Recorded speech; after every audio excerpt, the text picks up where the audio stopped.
y el segundo concepto. Por parte del segundo concepto, pues el momento es una fuerza por un brazo de palanca que se da entre la compresión y la tracción.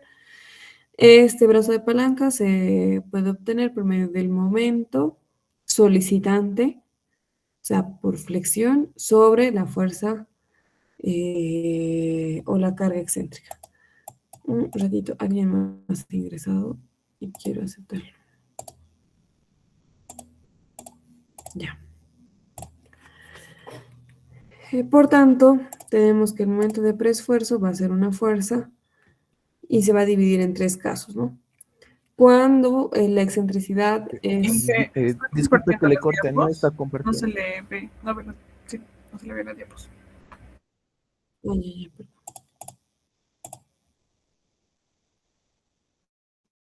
¿Ahora? Sí, ahora sí. Ya.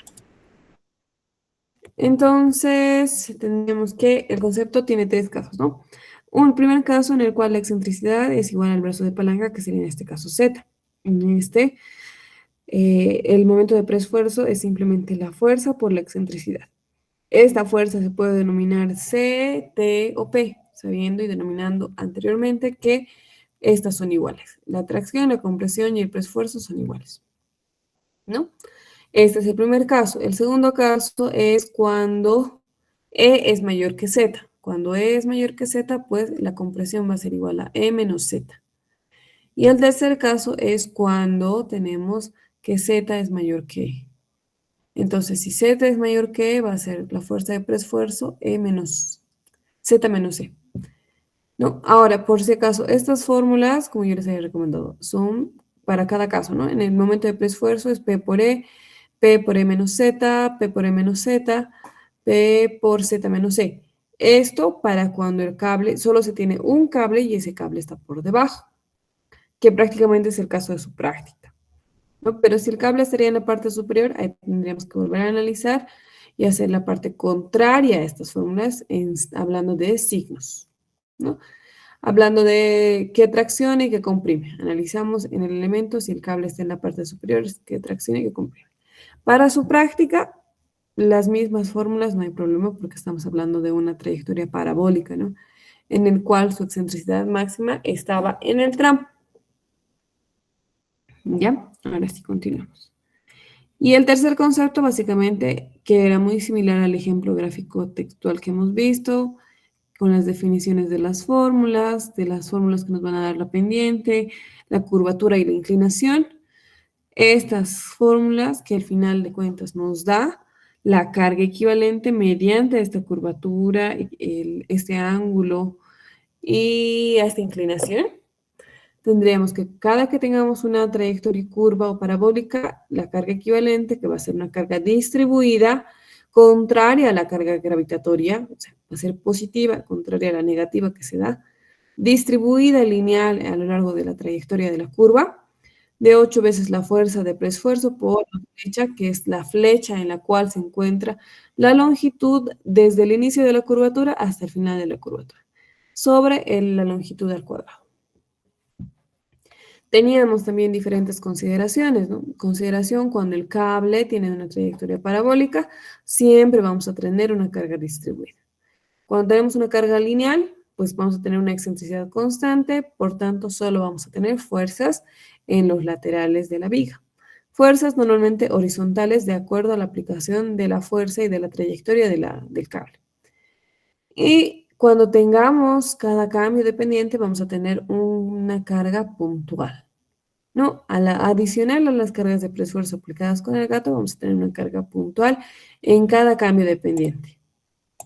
¿Hay alguien? Ahí está. Y estamos viendo cómo se ve en realidad nuestro diagrama de preesfuerzo y cómo se ve el diagrama simplificado. Diagrama de preesfuerzo y diagrama simplificado. Siendo el diagrama simplificado la ubicación de las fuerzas puntuales, si esta fuera una viga isostática, como lo es en la parte en la cual estamos viendo el diagrama, en el que tenemos la viga, el cable, la trayectoria y las fuerzas.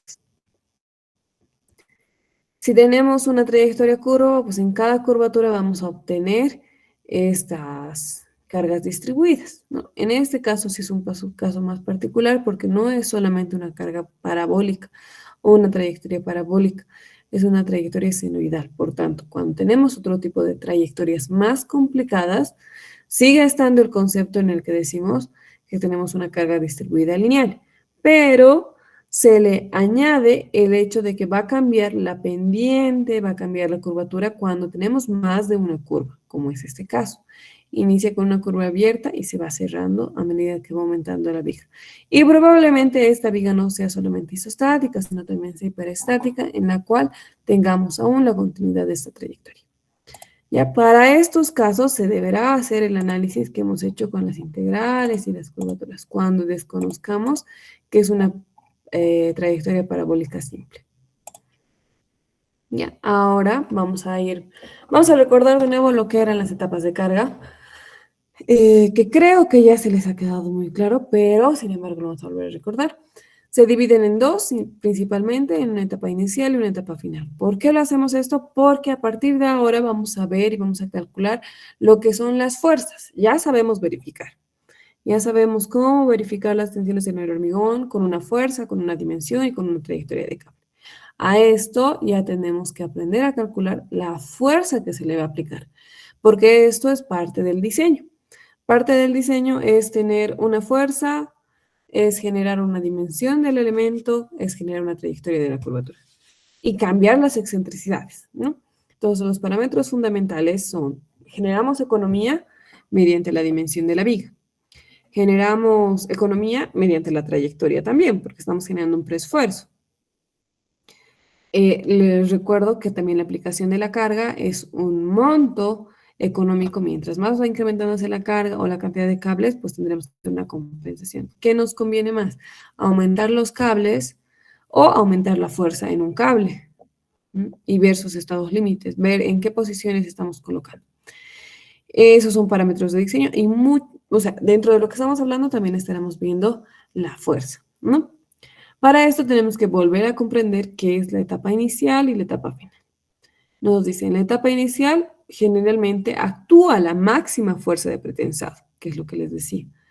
En estos casos ya vamos a dividir la etapa inicial y final no solamente por la carga que se le da, o sea, no solamente porque solo interviene el peso propio, sino también porque interviene la fuerza de pretensado. O sea, aquí nos está diciendo que en esta etapa inicial va a ser la máxima fuerza de aplicación de pretensado.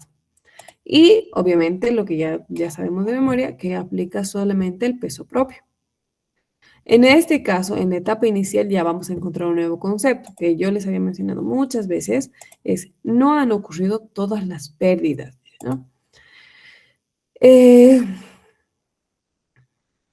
Si nos imaginamos un caso más práctico, más sencillo, como el que hemos haciendo, si empujamos a alguien con fuerza, pues esta persona va a tender el primer impacto es el más fuerte, ¿no? Y ya luego va a ir frenando en función a cómo esté parado, cómo tenga peso, ¿no? Y entonces van a afectar muchos más parámetros. Es muy similar a este ejemplo tan sencillo que les estoy diciendo. No, la etapa inicial actúa la fuerza máxima, recuerden, la fuerza máxima, porque es la que se está generando y se está transmitiendo inicialmente. Actúa solo el peso propio y no han ocurrido todas las pérdidas. Generalmente es el caso más crítico de los elementos de pretensado, ¿no? Hay que ver. Y aquí voy y les recuerdo el ejemplo que les decía, cuando teníamos una pasarela que estaba en la Camacho y hay otra pasarela que está por el peaje del Alto, que está igual, en la misma manera. Entonces, estas dos pasarelas no han aguantado la etapa inicial, se han quedado en la etapa de transición, en la cual se estaba transmitiendo la fuerza, pero esta fuerza ha sido excesiva en compensación o en equivalencia a la carga que se le va a transmitir. ¿Ya? Y en la etapa final nos dice que actúan las fuerzas de pretensado final, el peso propio y todas las demás cargas. Entonces, acá ya no nos está diciendo que es la fuerza máxima, sino actúa la fuerza de pretensado final. Quiere decir que la fuerza inicial va a sufrir una pérdida y se va a convertir en una fuerza de pretensado final. Esta fuerza de pretensado final va a tener que soportar ya no solamente el peso propio, sino también va a tener que soportar las demás cargas. ¿no? Entonces, por tanto, esta carga inicial también tiene que velar la pérdida y al tener una pérdida tiene que soportar a futuro todas las cargas.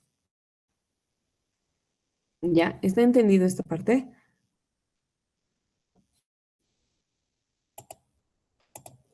Sí. Perfecto, gracias.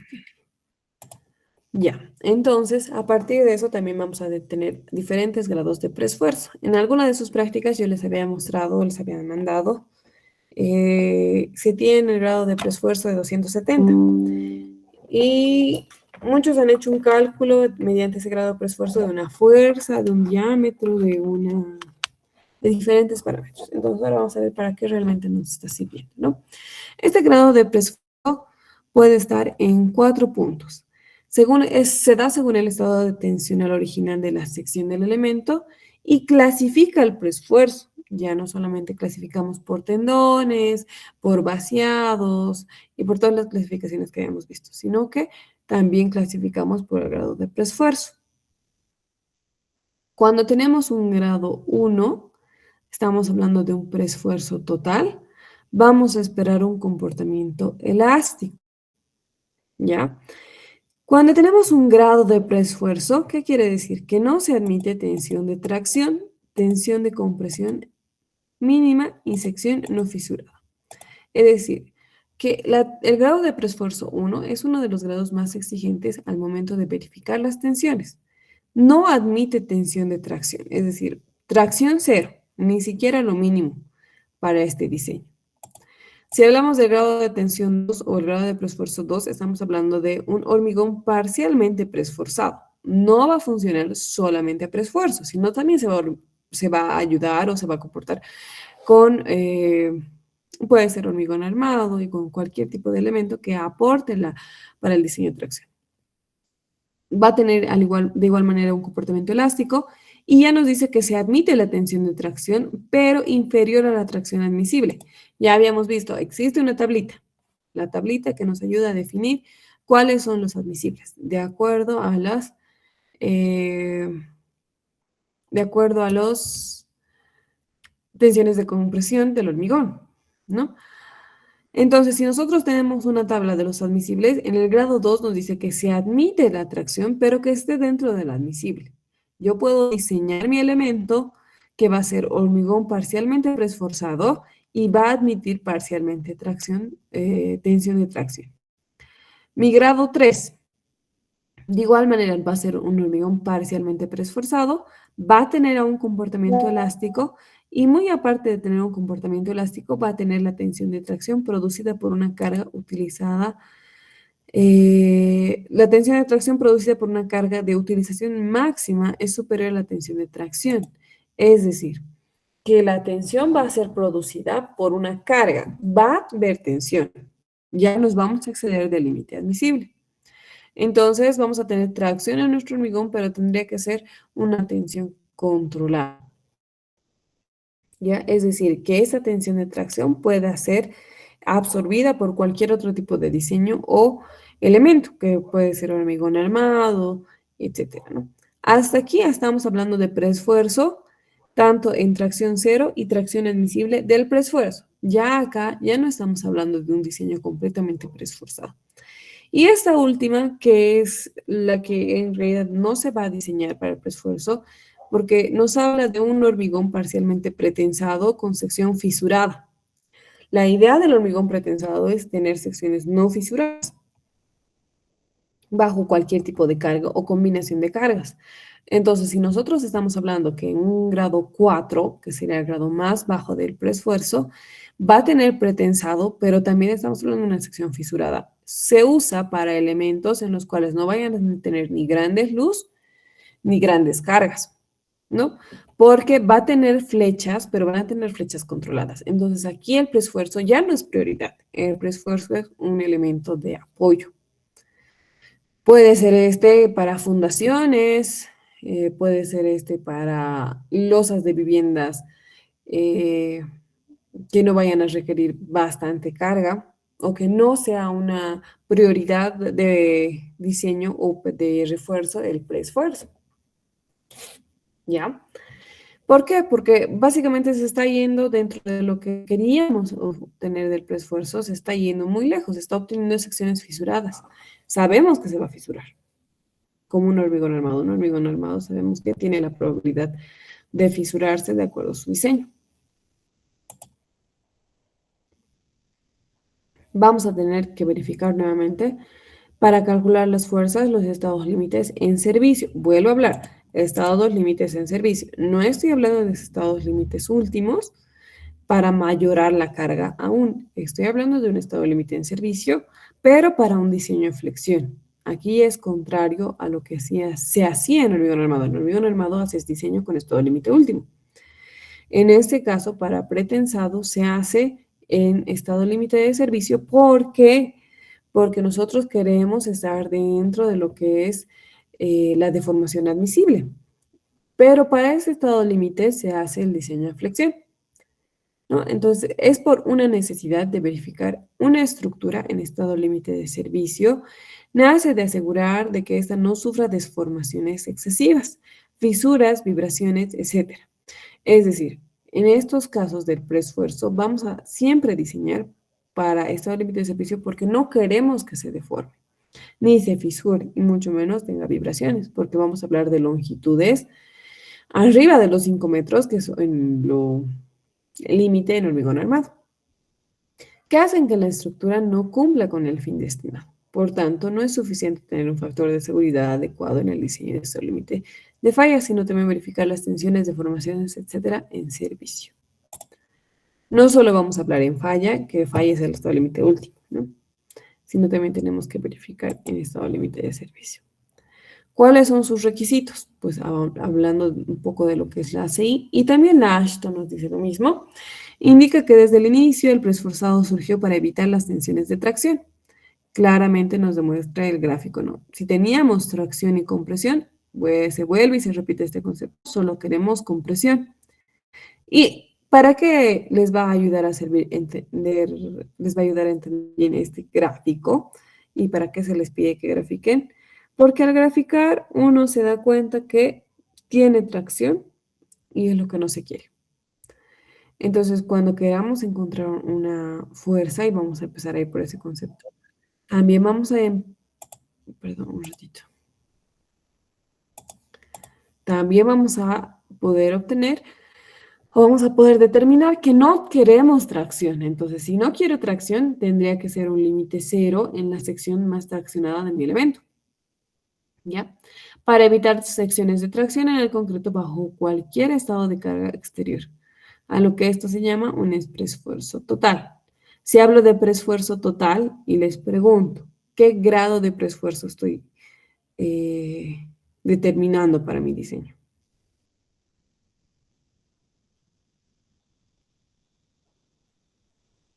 Estábamos hablando hace 5 minutos de los grados de preesfuerzo. ¿Podría ser el 1? Exacto. ¿Quién era? ¿Quién me ha contestado? Balboa. Ya. Entonces, si estamos hablando de un preesfuerzo total, y vuelvo y repito, el preesfuerzo total sería el grado 1, donde no admitimos tracción. Entonces, eso es lo que nos está demostrando. Que queremos un preesfuerzo total, entonces no va a haber tensiones de tracción. Ese es un requisito de resistencia en servicio. ¿No? Entonces nos dice, sin embargo, conforme va avanzando la tecnología y conocimientos, los reglamentos comienzan a admitir diversos niveles de preesforzado. Aparte de los grados de preesforzado, también tenemos niveles que prevén el surgimiento de grietas para determinar el nivel de las cargas actuantes que va desde las secciones con preesfuerzo completo hasta el concepto de preesfuerzo parcial o limitado, que como consecuencia da lugar a distintos grados. En estos ya vamos a clasificar por clases, clase U, clase T y clase C, que están en función de la resistencia o la tensión de tracción que se tiene bajo cargas de servicio en todas las fibras externas, tanto fibra, si hablo de fibras externas, hablo fibra superior como fibra inferior.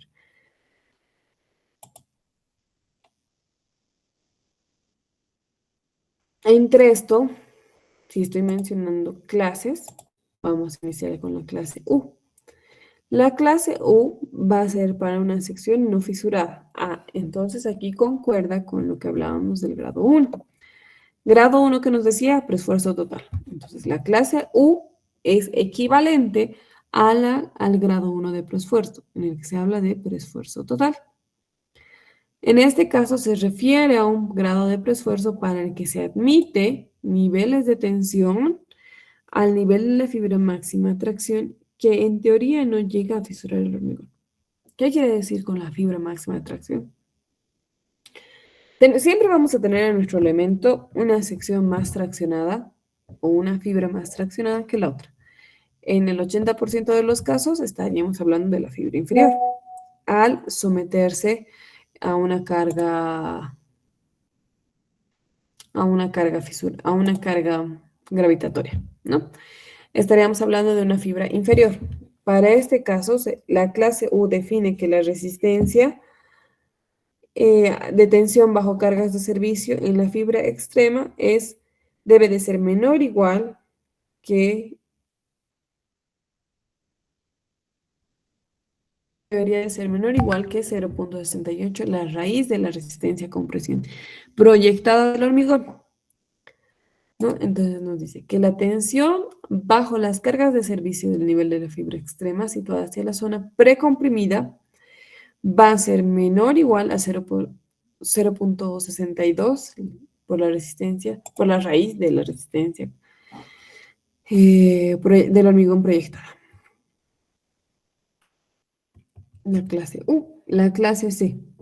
La clase C nos habla de un hormigón armado preesforzado, que sería muy equivalente a lo que es un grado 3, en el que se admite preesfuerzo, en el que se admite tracción, pero nos dice que el preesfuerzo no va a ser eh, solamente el que va a actuar, va a ser un apoyo parcialmente preesforzado. Entonces nos dice, se refiere a que el preesfuerzo para el que se convenga sobrepasar el estado límite de fisuración, admitiendo la aparición de tracciones, se admite la tracción, en una de las fibras extremas. Vuelvo a repetir, las fibras extremas son las fibras en las cuales se van a sufrir más compresión y más tracción, siendo esta la fibra superior como la fibra inferior. Requiere el empleo de armadura, porque estoy admitiendo tracción. Un caso también para tomar en cuenta es cuando hagamos un diseño, probablemente de una losa, que en la cual podemos buscar economizar y buscar la combinación de estos dos, tomando en cuenta que se va a tener tracción, pero de esta tracción tendría que ser una tracción proyectada que no genere fisuración excesiva o fractura. ¿Ya? Buscamos que cualquier elemento cuando se hace un diseño estamos buscando que no falle, ¿no?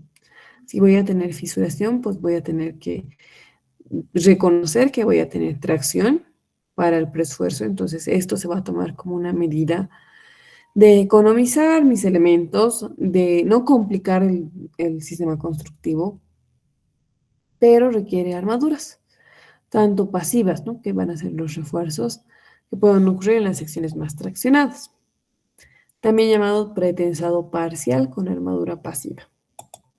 Puede ocurrir. Este caso puede ser tenemos una fuerza que para este elemento ya está tendiendo a ser excesiva, la aplicación de más fuerza. Entonces, para no aplicar fuerza de más, yo puedo utilizar mi acero de tracción, que sería mi acero de refuerzo. ¿Ya? Y esta igual nos da una tensión bajo las cargas de servicio, que esa tensión tiene que ser mayor que la resistencia a compresión.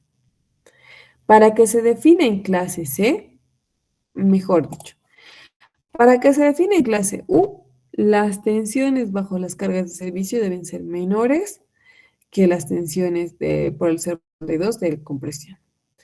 Para que se define en clase C, la tensión bajo cargas de servicio debe de ser mayor que la raíz de la resistencia a compresión para definir el tipo de clase. Cuando definimos el tipo de clase, también vamos a poder obtener y determinar qué tipo de hormigón pretensado vamos a tener. Un parcial, un total, ¿no? Esta clase C tiene una división muy aparte de lo que sería la clase para hormigón pretensado para cualquier tipo de elementos, sean estos vigas y fundaciones o los elementos que ya hemos visto. Tenemos para losas, ¿no? Si estamos hablando de clase para losas, perdón, si estamos hablando de losas, tenemos unas losas en dos direcciones que pueden ser diseñadas como clase U cuando la tensión bajo las cargas de servicio sea mayor a 0.50. Esto se me ha desordenado, esto debería de estar aquí, perdón. 0.50 la raíz de la resistencia de compresión. Entonces, ya sabemos que la clase U es una de las clases que más exigencia tienen porque tienen que tener un preesfuerzo total. Por eso, a la resistencia de compresión se le aplica un factor de reducción, sea este 0.62 o 0.50, para poder determinarlo nosotros como una clase U. Y una clase C, que es un hormigón parcialmente pretensado con hormigón hermano, ¿no?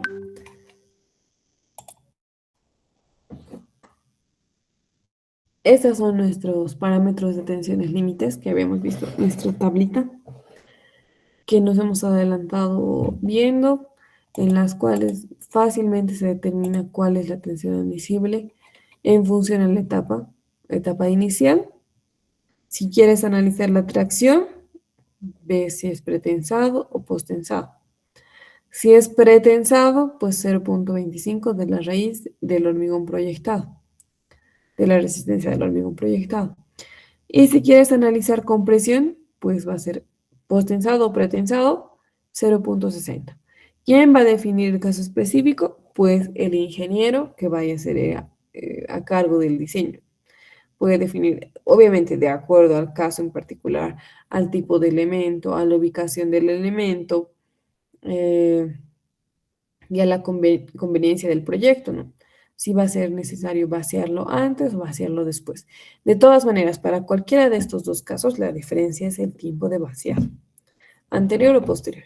La aplicación de la fuerza, la trayectoria de la fuerza son las mismas. Ahora, ¿sí hay ciertas diferencias también en pérdidas? Sí. ¿Las pérdidas tanto en pretensado como en posttensado son diferentes? Sí, porque tal vez uno de los ejemplos más clásicos que les he ido dando, más repetitivos, es el tema de la fricción, porque es uno de los más claros. Si hablamos de aplicar una fuerza, ustedes aplican una fuerza, jalan, y si no existe un elemento que retenga esta fuerza o este cable, pues no va a existir tal fricción, ¿no? Pero si existe algún elemento que retiene este cable, pues sí va a existir fricción. También hablábamos de conductos. Estos conductos nos van a ayudar a determinar eso. Una de las diferencias más claras pues, va a ser esta. Pero para los ejercicios prácticos, pues básicamente ustedes ya saben en qué sección tenemos más tracción, en qué sección tenemos compresión. Tengo que verificar si tengo tracción arriba o superior o inferior. Si mi tracción que tengo está dentro del límite admisible, pues ya, está bien. Pero si no está dentro del límite admisible, pues tengo que hacer alguna corrección, ¿no? Esta tabla, que es la que más estamos usando, va según la ACI. Esta otra, iguales las tensiones en acero según la ACI, pero ya en esta se considera el tipo de acero. No se considera tanto el tipo de vaciado, como en este caso, pre y posttensado, sino se considera el tipo de acero. El acero de relajación baja, de relajación normal o cualquier tipo de acero. Con la situación del gato. O sea, se va a verificar también la situación del gato. Es decir, el gato va a tener, queremos verificar en etapa inicial las tensiones en el gato, o en la fuerza, en el gato, en la fuerza, en el gato o en la fuerza, ¿no? En este caso queremos verificar tensiones admisibles en el hormigón mediante la resistencia del acero. Por eso es que aquí hablamos del acero en relajación baja, relajación normal. Vamos a obtener un acero, en nuestro caso de diseño, que tiene un proveedor, ¿no? Como habíamos visto, ustedes han encontrado sus revistas. En sus revistas las hemos revisado y habíamos visto que tienen diferentes grados, ¿no? Grado 260, que es el que se utiliza para construcción de hormigón armado. En las revistas hemos encontrado 270, DFY 1860, y nos decía que se tiene desde una gama de 1500 hasta los 2500. Entonces, en base a esas resistencias del acero, que parten desde los 1500 hasta los 2500, vamos a poder verificar la tensión admisible del hormigón cuando nosotros definamos el tipo de acero, ¿no? Según el AASHTO, tenemos primero esa tabla que nos define las tensiones de acuerdo a la trayectoria, la tensión, a la etapa y al tipo de vaciado. Tensión en el hormigón de acuerdo al tipo de acero, a la posición del acero y a la situación que se quiere encontrar. Y también tenemos tensiones en el hormigón de acuerdo a la AASHTO, ¿no? Porque la AASHTO y la ACI son dos normativas que se encargan. La ACI se encarga de todo lo que es hormigón. Hormigón armado, estudios en el hormigón, análisis de tensión, tracción, compresión, etc., ¿no? Pero la AASHTO es una normativa que también habla un poco del hormigón, pero más se centra en el tipo de diseños, tanto sean elementos para cualquier situación que sea obra vial. ¿Ya? Tenemos etapas iniciales, finales, solicitaciones de tracción y de compresión, pero aquí ya tenemos un caso específico diferente, con acero pasivo, sin acero pasivo. Bueno, sin acero pasivo, con acero pasivo, compresión con pretensado y posttensado, ¿no? Ya tenemos una clasificación un poco diferente, en la cual hace una combinación entre el tipo de acero que se tiene cuando es un hormigón parcialmente preesforzado y también con el tipo de posttensado, el tipo de vaciado que se tiene. Caso particular, en la AASHTO, la compresión, cuando quieres verificar compresión, un factor determinante es el tipo de vaciado. Y cuando quieres verificar tracción es el tipo de acero, que eso está muy coherente, ¿no? Porque nosotros queremos eliminar lo que es el acero o que es la tracción con más acero de tracción o con más cables o con más fuerza. Entonces, por eso es que nosotros tenemos este tipo de casos específicos para determinar las tensiones admisibles.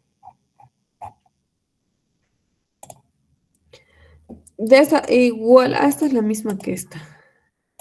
¿Ya? Esta es la misma que esta. Y hasta acá hemos verificado las tensiones en el hormigón. En este caso vamos a verificar las tensiones en el acero. ¿Ya?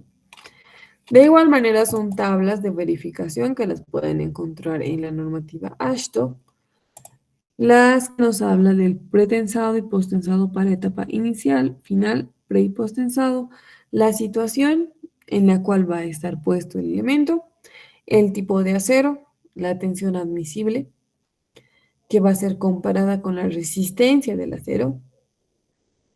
Y esas son observaciones específicas, que estas verificaciones deberán ser hechas antes de la transferencia, es decir, con la carga de la etapa inicial. Después de la transferencia en anclajes, con la carga de la etapa final, ¿no?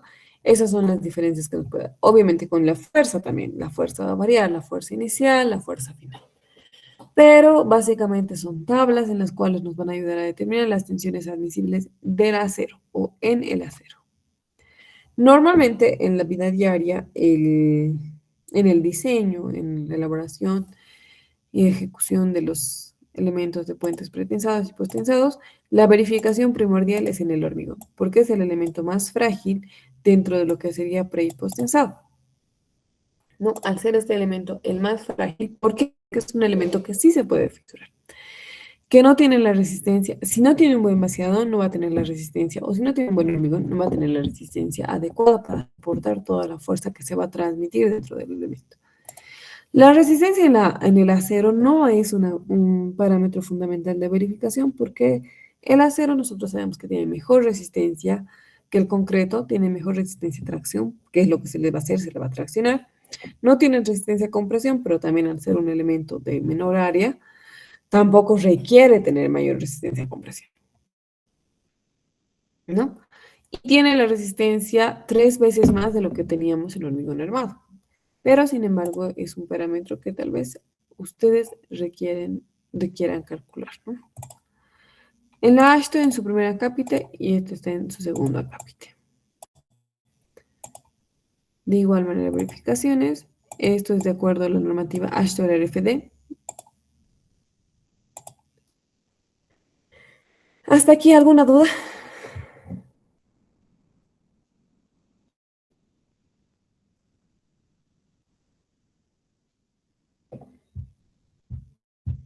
¿No hay dudas? Ya. Continuamos entonces. Ahí vamos a llegar a la parte. Simplemente para recordar de una forma más gráfica, cuando tenemos un elemento preesforzado, sea este una vigueta pretensada, vamos a tener unas condiciones de carga en servicio, que va a ser el preesfuerzo inicial, o sea, el preesfuerzo que se le va a dar, y el peso propio. ¿No? El peso propio del elemento va a actuar en una etapa inicial y va a actuar también el jalado del cable, y ese jalado del cable le va a dotar un preesfuerzo inicial, con una fuerza inicial.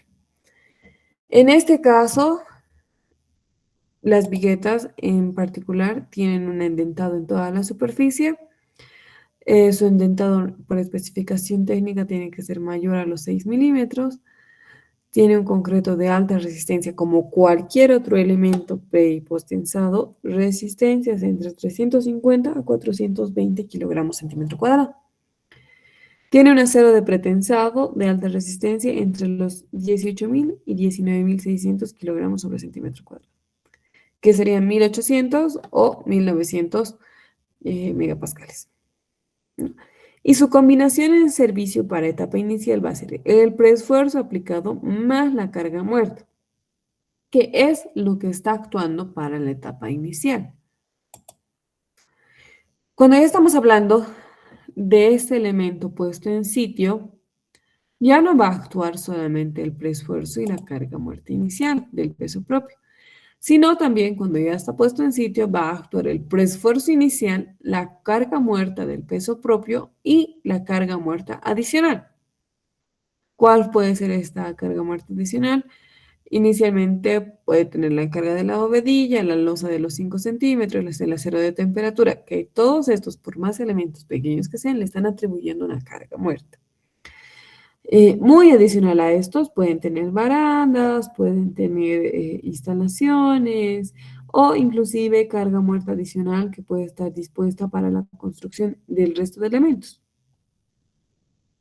¿Ya? Esta con viguetas de losa. Esas mismas viguetas, otro tipo de vigas, podemos verlas en puentes. Entonces, el fenómeno es el mismo. Al inicio hay preesfuerzo y peso propio. Después, preesfuerzo, peso propio y carga muerta.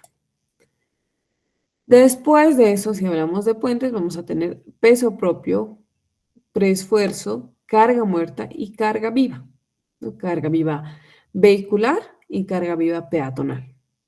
Ambos casos vamos a tenerlos dentro de nuestro elemento. Las cargas también van a darse de acuerdo al tipo de elemento, la dimensión del puente, la dimensión de la viga, la dimensión de la losa, al ancho libre de la vía, etcétera, etcétera, etcétera, ¿no? Atribuyéndose a todo esto, se van a incrementar, en función al tipo de viga que estemos estudiando, se van a incrementar las cargas muertas. Por ejemplo, aquí tenemos el solado según local, la carpeta de nivelación, la barrera de vapor, el cielo raso, la carpeta de compresión, las viguetas pretensadas, el bloque de EPS. Entonces, hay muchos más elementos que se van atribuyendo dentro de lo que es la carga adicional viva y lo que sería la carga muerta no estructural.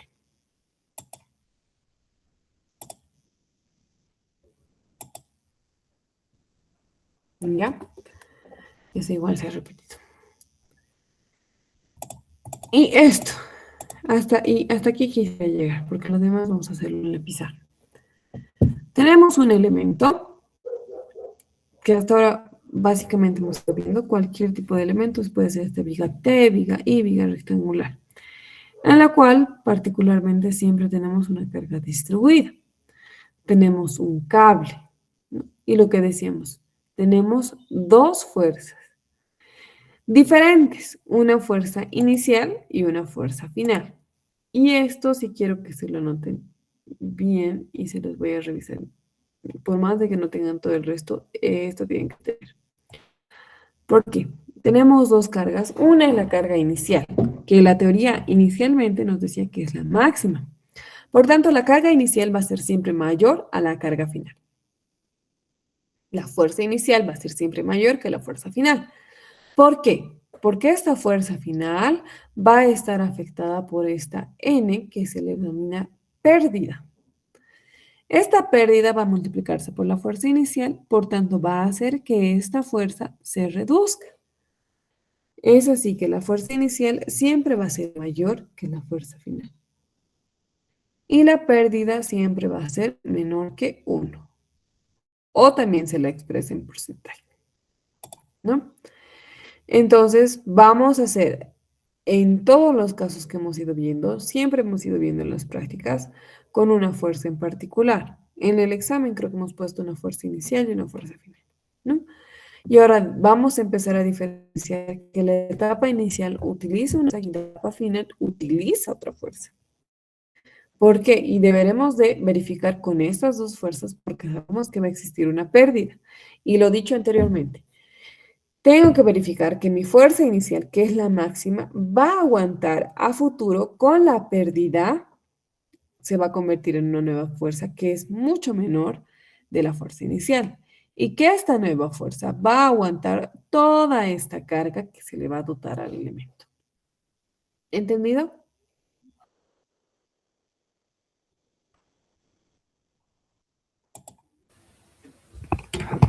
Una consulta. En todo caso, todas estas cargas que asumimos no se mayoran como algunos criterios que se tiene para las vigas o demás.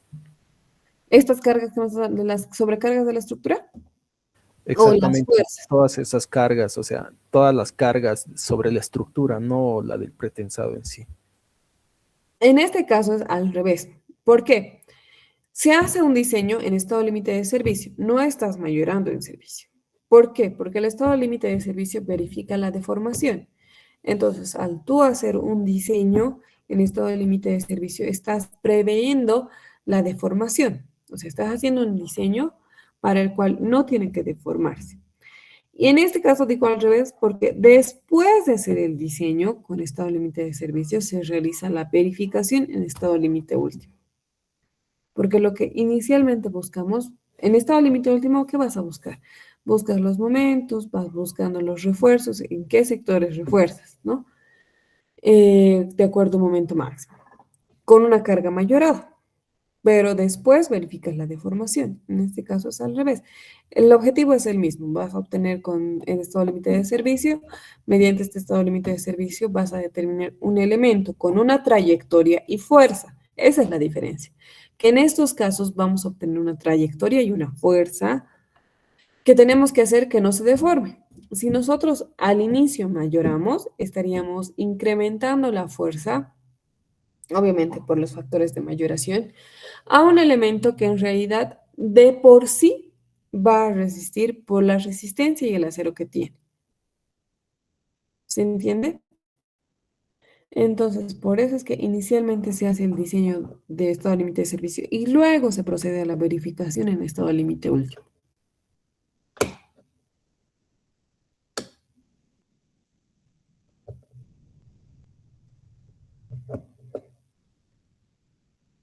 Hola.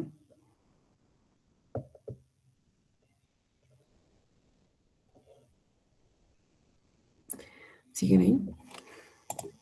Sí, Ya, listo. Entonces, básicamente esto también se va a traducir en las fuerzas. A tener una fuerza inicial que tiene que ser mayor por las pérdidas, también de cierta manera se estaría mayorando la fuerza. Que a la larga, para estado límite de servicio, si tu viga no se fisura, pues va a cumplir el estado límite último. ¿Por qué? Porque la fuerza se está mayorando por el porcentaje de pérdida.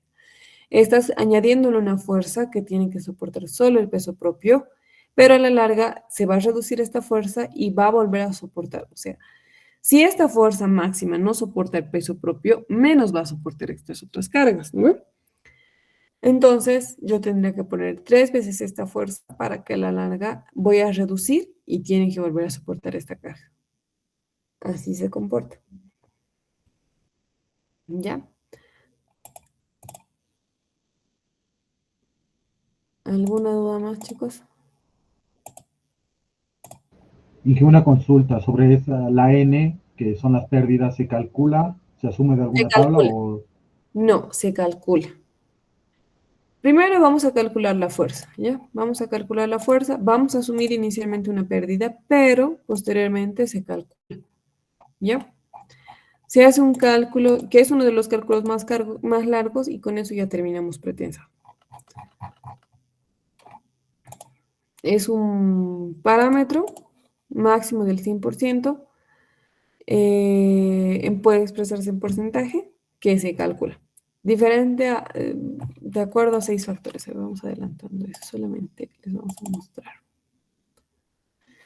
Las pérdidas son estas. Se calcula, sean inmediatas, instantáneas o diferidas en el tiempo. Son 6 factores para los que se va calculando, ¿no? Todo este es el cálculo de pérdidas y al final se obtiene un porcentaje.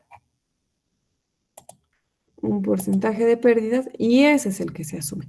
Porque las pérdidas son propias de cada elemento diseñado. Cada elemento diseñado va a ser diferente, por ejemplo, de acuerdo al proyectista, se va a definir si va a ser pre o post-tensado. Esto ya nos va a definir también si tiene fricción o no tiene fricción. Va a tener un diferente tipo de anclaje. Entonces vamos a ver un deslizamiento de anclaje. Un acortamiento elástico de acuerdo al acero.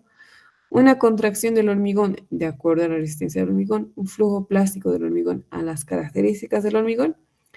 Y relajación del acero. Cada caso va a ser muy diferente, va a variar de acuerdo a la trayectoria del cable, va a variar de acuerdo a la deformada del cable, va a variar de acuerdo a la fuerza del cable, las tensiones del cable en cada punto. Se calculan las tensiones del cable en cada punto. Por ejemplo, aquí tenemos un elemento con un cable con trayectoria cosenoidal. Entonces, esta trayectoria tengo que ver qué tensión tengo del acero en este punto, en este punto, en este punto, en este punto. Y así se van calculando cada una de las pérdidas, ¿no? Ese tema va a ser para la siguiente semana. Esta semana, no, la siguiente semana, lunes calculamos fuerzas y el martes calculamos pérdidas. ¿Ya? ¿Alguna duda más?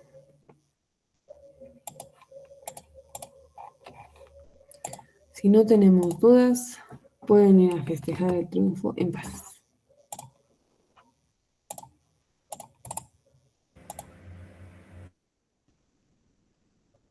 Ya están festejando. Listo, chicos, nos vemos entonces el día martes. Hasta luego, Inge. Hasta luego, Inge. Hasta luego, Inge. Hasta luego, Inge.